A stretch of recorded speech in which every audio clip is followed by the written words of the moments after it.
다른 사람들의 기도를 들으면서 자신이 작게 느껴진 적이 있나요? 하나님께 무슨 말을 해야 할지 몰라 침묵한 적이 있나요? 단지 몇 시간씩 기도하지 못한다는 이유로 자신의 믿음이 약하다고 느꼈던 적은요? 어쩌면 너무 애쓰고 있는 걸지도 몰라요. 하늘이 당신에게 바라는 건 단 3마디일지도 모르니까요. 짧은 3문장. 당신의 삶, 생각, 하나님과의 친밀함을 바꿀 수 있는 3개의 씨앗. 오늘 당신은 알게 될 거예요. 아버지의 마음을 감동시키는 건 긴 연설이 아니라 영혼 깊은 곳에서 나오는 단순한 진실이라는 것을 끝까지 함께 해요. 이 3마디는 어쩌면 당신의 영적 삶에 꼭 필요한 말일지도 몰라요. 때때로 우리는 목에 걸린 울음을 안고 하나님 앞에 나아갑니다. 누군가는 성경 말씀과 선언으로 가득 찬 멋진 말들로 몇 시간이고 기도하는데 당신은 눈을 감고 5분도 지나지 않아 집중이 흐트러지죠. 부끄러움이 밀려옵니다. 내가 뭔가 잘못된 걸까? 라는 생각이 들어요. 애쓰고 억지로 하려고 하고 계속 시도하지만 다른 사람을 닮으려 할수록 오히려 하나님과 멀어지는 기분이 듭니다. 하지만 만약 하나님께서 그런 걸 원하신 게 아니라면요. 기도가 양이나 유창함, 인내에 관한 것이 아니라 진실함에 관한 것이라면요. 예수님도 말씀하셨어요. 너희는 이방인들처럼 말을 많이 해야 들으실 줄로 생각하지 말라. 하나님은 긴 말에 관심이 있는 분이 아니에요. 조용히 울부짖는 진실한 마음을 들으시는 분이에요. 아버지께서는 무릎 꿇은 시간이 아니라 온 영혼을 담아 한 문장을 말하는 그 헌신을 보세요. 당신은 어쩌면 자신에게 해당하지도 않는 짐을 지고 있었는지도 모릅니다. 하늘이 요구하지도 않은 기준에 스스로 맞추려 했는지도요. 하나님은 기도의 전문가를 찾지 않으세요. 진실해질 용기를 가진 아들과 딸들을 찾으세요. 이제 더 이상 강한 척하지 않아도 돼요. 비교하지 않아도 돼요. 그냥 있는 그대로의 당신으로 하나님 앞에 나아가세요. 마음이 외치는 그 말을 단 몇 마디라도 하세요. 왜냐하면 하늘은 암기한 1000마디보다도 진실한 한마디를 더 귀히 여기니까요. 이제 당신에게 묻고 싶어요. 그런 기분이 들어본 적 있나요? 당신의 기도가 너무 작다고 느껴본 적 있나요? 하나님은 당신의 완벽함이 아니라 진실함을 듣고 싶어 하세요. 주님, 감사합니다. 너무 단순하죠. 너무 짧아요. 그런데 너무 강력합니다. 이 3마디는 진심으로 말할 때 삶을 보는 눈, 사람을 대하는 방식, 자신을 바라보는 태도까지도 완전히 바꿀 수 있는 힘이 있어요. 한 번은 한 여인이 저를 찾아왔습니다. 희끗한 머리, 지친 눈빛, 상처로 가득한 마음. 목사님, 저는 감사할 게 없어요.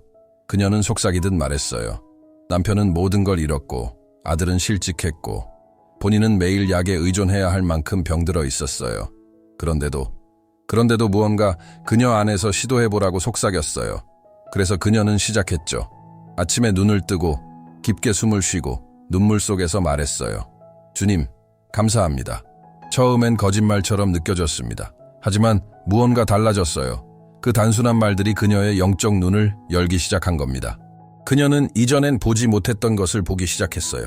남편은 아직 살아있었고 아들은 여전히 곁에 있었으며 2발로 여전히 걸을 수 있었고 해는 여전히 떠올랐으며 하나님은 여전히 거기 계셨습니다. 성경은 모든 일에 감사하라고 말하지 않아요. 모든 상황 가운데 감사하라고 말하죠. 이 차이는 큽니다. 하나님은 우리가 고통 그 자체에 감사하길 바라시지 않아요. 하지만 고통 중에도 믿기를 원하세요. 상실 중에도 하나님의 임재를 보길 원하시고 어둠 속에서도 빛을 믿기를 원하세요. 주님, 감사합니다. 이 말은 세상이 보지 못하는 것을 나는 봅니다. 아직도 은혜가 있음을 압니다. 라는 고백입니다. 만약 당신이 매일을 이 말로 시작하기로 결심했다면 이렇게 말해보세요. 오늘도 감사합니다. 함께 감사의 물결을 만들어봐요. 그녀는 매일 아침 같은 허전함으로 깨어났어요. 영혼을 짓누르는 무거운 침묵. 외적인 상황은 아무것도 바뀌지 않았습니다. 밀린 청구서, 자녀에 대한 걱정, 약해진 건강. 하지만 그녀 안에서는 무언가가 움직이기 시작했어요. 그리고 그 모든 변화는 아무것도 느껴지지 않았지만 감사하기로 결심한 그날 시작됐습니다. 그녀는 말했어요. 목사님, 처음엔 주님, 감사합니다 라고 말하면서도 거짓말하는 기분이었어요. 감사할 이유가 전혀 없었거든요. 그저 말뿐이었죠. 건조하고 기계적으로. 하지만 하나님은 미약한 시작에 실망하지 않으세요. 떨리는 기도 속에 숨은 용기를 보세요. 그분께 중요한 건 믿음의 강도가 아니라 믿음의 방향이에요. 그렇게 그녀는 하루하루 계속 기도했어요. 상황은 바뀌지 않았지만 그것을 바라보는 눈이 바뀌었어요. 커피 향, 손주의 포옹, 다른 의미로 다가오는 성경 구절, 이런 작은 것들을 보기 시작했어요. 감사는 혼란을 부정하는 게 아니에요. 혼란 속에서도 하나님의 흔적을 찾아내는 거예요. 성경은 말합니다. 모든 일에 감사하라. 고통 속에서 억지로 웃으라는 말이 아니에요. 결핍 속에서도 은혜의 징후를 보는 눈을 가지라는 뜻이에요. 감사는 절망에 대한 반역입니다. 동굴 속에서 촛불 하나를 켜는 일이에요. 모든 걸 해결하진 않지만 어둠은 완전히 달라져요. 주님, 감사합니다. 는 해답이 아니라 영적인 무기입니다. 아무것도 보이지 않아도, 기적이 일어나지 않아도 이 말을 할 때 우리는 절망, 불신, 두려움과의 전쟁을 선포하는 거예요. 오늘 감사하기로 선택하세요. 모든 것이 좋아서가 아니라 하나님이 여전히 함께 계시기 때문에 주님, 도와주세요. 이 문장은 화려하지 않아요. 설명도 필요 없어요. 그저 영혼 깊은 곳에서 나온 절규예요. 모든 걸 시도해봤고, 모든 사람과 이야기해봤고, 힘이 다 빠진 이가 이제는 하늘을 향해 외치는 말. 어느 날 아침 기도 후 한 아주머니가 저를 찾아왔어요. 부은 눈, 민낯의 얼굴, 거의 들리지 않는 목소리. 그녀는 말했어요. 목사님, 오늘 예배 내내 울었어요. 그런데 처음으로 진짜 기도를 한 것 같아요. 제가 무슨 기도를 했냐고 묻자 그녀는 대답했어요. 그저 주님 도와주세요. 그것뿐이었어요. 계속 반복했어요. 그것만요. 오랜 신앙의 세월 속에서 그 단순한 순간에 그녀는 처음으로 평안을 느꼈습니다. 하늘은 멋진 말들에 움직이지 않아요.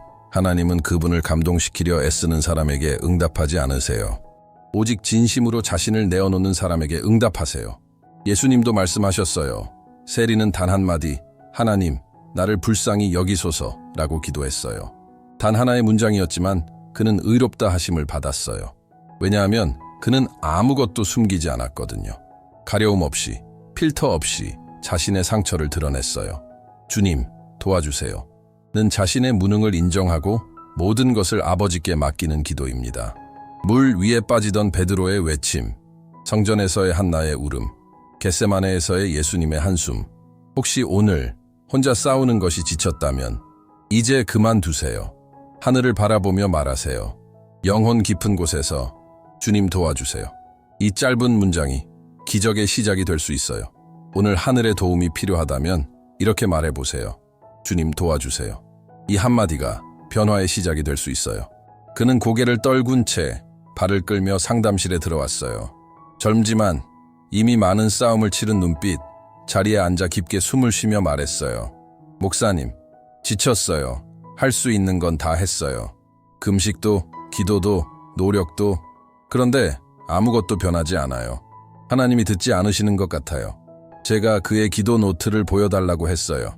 빼곡히 적힌 기도들, 세심하게 정리된 목록들, 기대 가득한 기도문들, 마치 상사에게 보고서라도 제출하듯. 그래서 물었어요.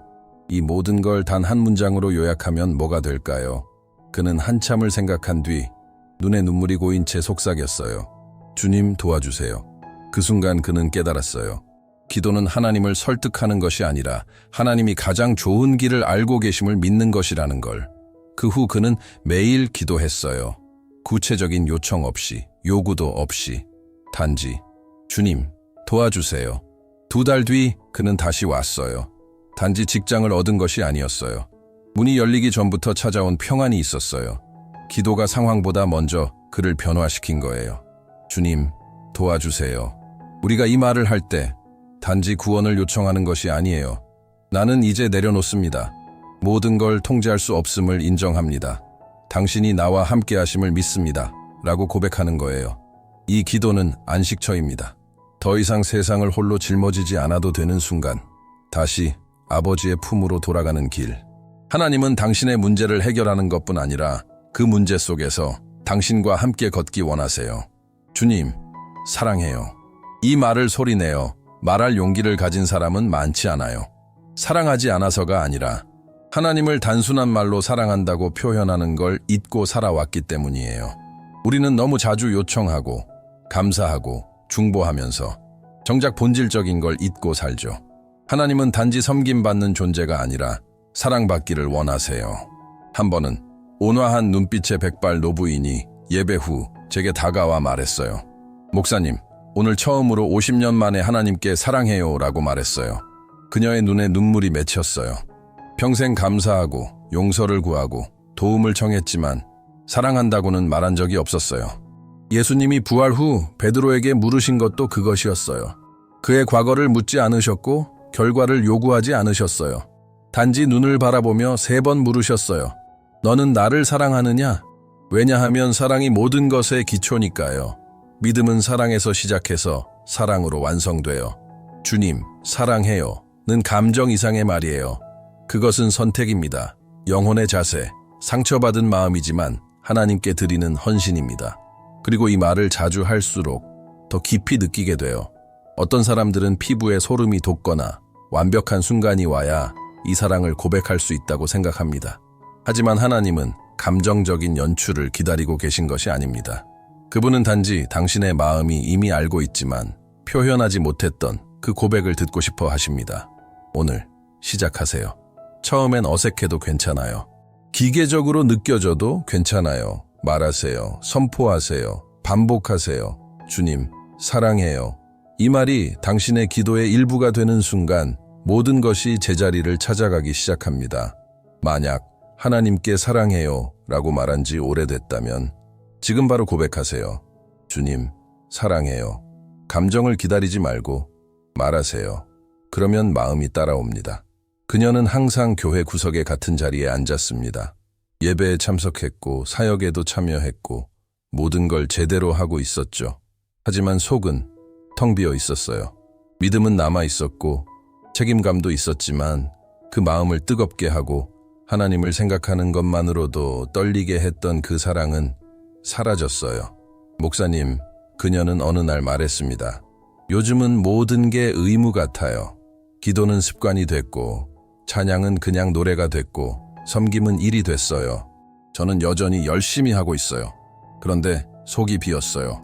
저는 조용히 물었습니다. 마지막으로 주님 사랑해요 라고 말한 게 언제였나요? 그녀는 눈을 떨구고 오랫동안 생각했어요. 너무 오래돼서 아마 한 번도 말한 적 없을지도 몰라요. 그 순간부터 변화가 시작됐습니다. 기적적인 사건이나 초자연적인 계시가 아닌 아주 단순한 결정으로부터 감정이 없어도 하나님께 사랑을 고백하는 것. 그녀는 매일 말하기 시작했어요. 샤워할 때, 설거지할 때, 길을 걸을 때. 처음엔 공허하게 느껴졌지만 조금씩 마음이 반응하기 시작했어요.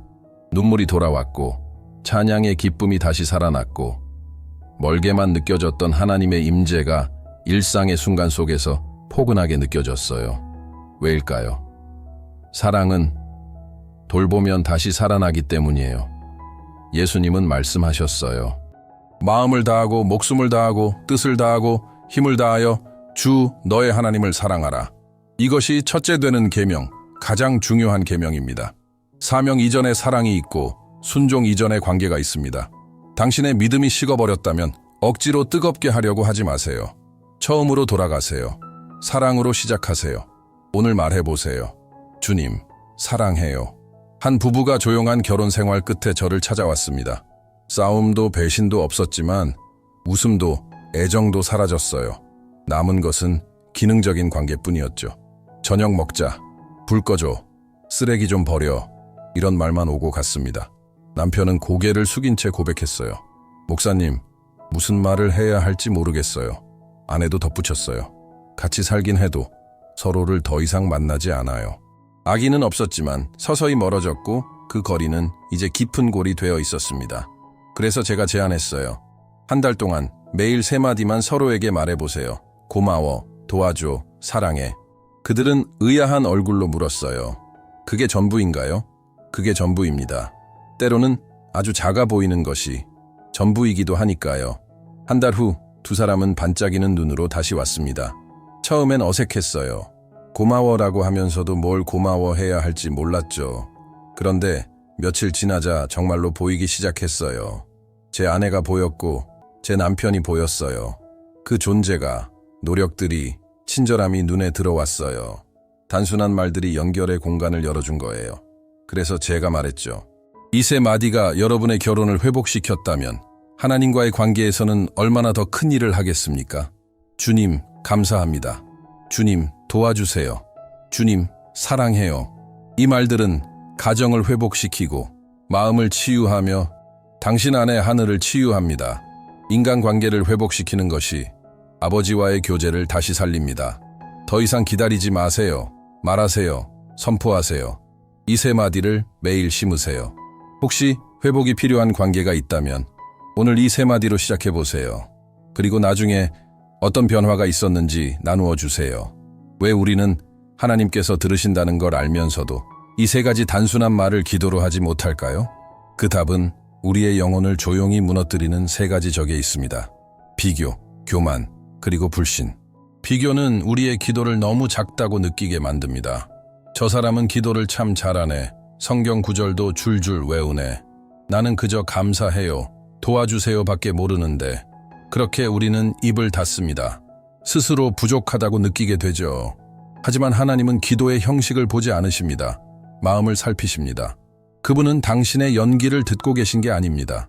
당신 자체를 듣고 계십니다. 교만은 더 은밀한 적입니다. 그럴 필요 없어. 도와주세요라는 말은 약함이야. 이런 속삭임으로 우리를 속입니다. 그래서 우리는 무거운 짐을 혼자 짊어지며 하늘이 듣기만을 기다리는 그 고백, 아버지 못하겠어요. 도와주세요를 끝내 말하지 못합니다. 교만은 우리를 멀어지게 하고 겸손은 우리를 가까워지게 합니다. 불신은 가장 교묘한 독입니다. 우리는 입으로는 기도하지만 마음은 믿지 않아요. 감사합니다 라고 하면서도 아무것도 변하지 않았다고 생각하고 도와주세요 라고 말하면서도 응답받지 못할 거라 확신하며 사랑해요 라고 하면서도 하나님께서 듣고 계신다는 걸 믿지 못합니다. 그러자 말들은 생명을 잃습니다. 사실 하나님은 결코 멀어진 적이 없습니다. 단지 당신이 그 장벽들을 걷어내고 자녀로서 다가오기를 기다리고 계셨을 뿐이에요. 아들로서, 딸로서. 하나님은 당신의 있는 그대로의 마음을, 서툰 기도를, 떨리는 목소리를 원하십니다. 하늘을 감동시키는 건 화려한 말이 아니라 단순함 속에 담긴 진실이에요. 오늘 자신에게 물어보세요. 당신의 기도를 막고 있는 것은 무엇인가요? 교만인가요? 두려움인가요? 부끄러움인가요? 무엇이든 내려놓으세요. 하나님은 많은 말을 원하지 않으세요. 단지 당신이 있는 그대로 그분께 말하기를 원하십니다. 어느 날 누군가 냉장고에 붙은 작은 종이를 보여주었어요. 파란 펜으로 이렇게 적혀 있었어요. 아침, 주님, 감사합니다. 오후, 주님, 도와주세요. 밤, 주님, 사랑해요. 단순하지만 그 안에는 하나의 삶의 계획이 있었습니다. 일상 속에 숨겨진 영적 훈련이었죠. 왜냐하면 이 세 가지 기도를 아는 것만으로는 충분하지 않기 때문이에요. 실천해야 해요. 그것들이 당신의 숨결이 되도록 위기의 순간뿐만 아니라 일상의 모든 순간에 당신의 영혼이 하늘과 조화를 이루도록 어떻게 시작하면 좋을까요? 첫째, 하루에 3번 정해진 시간을 정하세요. 일어나자마자, 점심시간에, 잠들기 전에. 비결은 지속성에 있어요. 바빠도 피곤해도 감정이 없어도 괜찮아요. 그저 말하세요. 믿음으로, 헌신으로, 진심으로. 둘째, 곳곳에 메모를 붙이세요. 욕실 거울에, 휴대폰 화면에, 운전대 위에. 그 문장들을 눈에 잘 띄는 곳에 두세요. 종교적인 이유가 아니라 목적을 상기하기 위해서요. 당신의 영혼이 지금 하나님과 동행하는 중임을 잊지 않도록. 셋째, 기술을 활용하세요. 매일 알람을 설정해 보세요. 알람 이름을 그 문장들로 하세요. 알람이 울리면 잠시 멈추고 숨을 고르고 기도하세요. 단 10초. 하지만 그 하루를 완전히 바꿔놓을 수 있어요. 기억하세요. 쉬지 말고 기도하라는 말은 말을 계속하라는 뜻이 아니라 언제나 하나님께 마음을 두라는 뜻이에요. 이 세 문장은 닷과도 같고 접점이며 교제의 씨앗입니다. 지금 당신의 새 기도 시간을 정해보세요. 그리고 이렇게 말해보세요.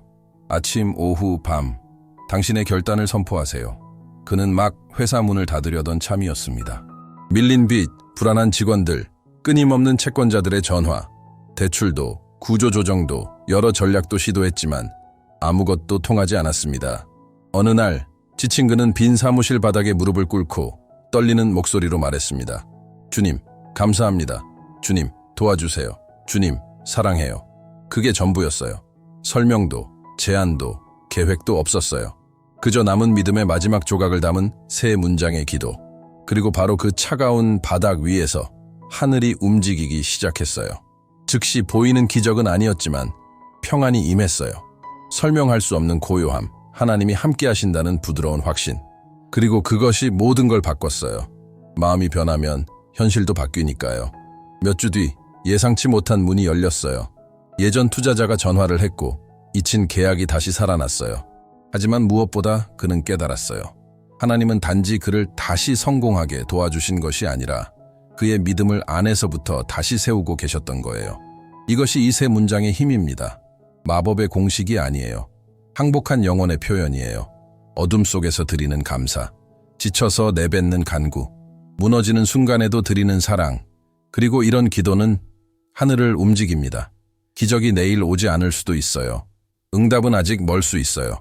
하지만 변화는 바로 지금, 진심으로 기도하기 시작하는 그 순간 시작됩니다. 30일이면 무엇이 변할까요? 90일은요? 1년은요? 이 세 문장을 담은 기도를 꾸준히 드릴 때 모든 것이 달라질 수 있어요. 왜냐하면 지속성 있는 곳에 임재가 있고 하나님이 계신 곳엔 아무것도 그대로 있지 않으니까요. 하나님은 당신에게 설교를 원하지 않으세요. 보고서를 원하지도 않으세요. 심지어 정확한 표현도 필요하지 않아요. 하나님이 원하시는 것은 당신의 영혼의 소리입니다. 그분이 찾으시는 것은 단지 진실해질 용기예요. 예수님이 긴 기도를 칭찬하신 적이 있나요? 없어요. 오히려 단 한 문장으로 하나님의 마음을 움직인 믿음을 칭찬하셨어요. 나병 환자는 말했죠. 원하시면 저를 깨끗하게 하실 수 있습니다. 맹인은 외쳤습니다. 다윗의 자손이여 나를 불쌍히 여기소서. 십자가의 강도는 말했어요. 주여 나를 기억하소서. 그들은 모두 짧게 말했지만 온 마음을 담아 말했어요. 오늘 당신은 어디서부터 시작해야 할지 모를 수도 있어요. 믿음은 약하고 말은 정리되지 않고 마음은 멀게만 느껴질 수 있어요. 하지만 그것이 하나님을 막을 수는 없어요. 하늘은 당신이 더 나아지기를 기다리는 것이 아니라 지금 이 순간에 당신을 듣기 위해 준비되어 있어요. 그러니 말하세요. 주님, 감사합니다. 당신이 보지 못해도 여전히 당신을 붙들고 있는 은혜를 위해 주님, 도와주세요. 이제 혼자 짊어지는 삶이 지쳤기에 주님, 사랑해요. 의심 속에서도 연약함 속에서도 여전히 사랑하니까요. 이 세 마디를 매일 말하세요. 침묵 속에서도, 운전 중에도, 일터에서도, 눈물 속에서도, 웃음 속에서도, 새의 문장, 변화된 인생, 완벽한 순간을 기다리지 마세요. 습관을 들이세요. 실천을 선택하세요. 신실함으로 씨를 뿌리세요.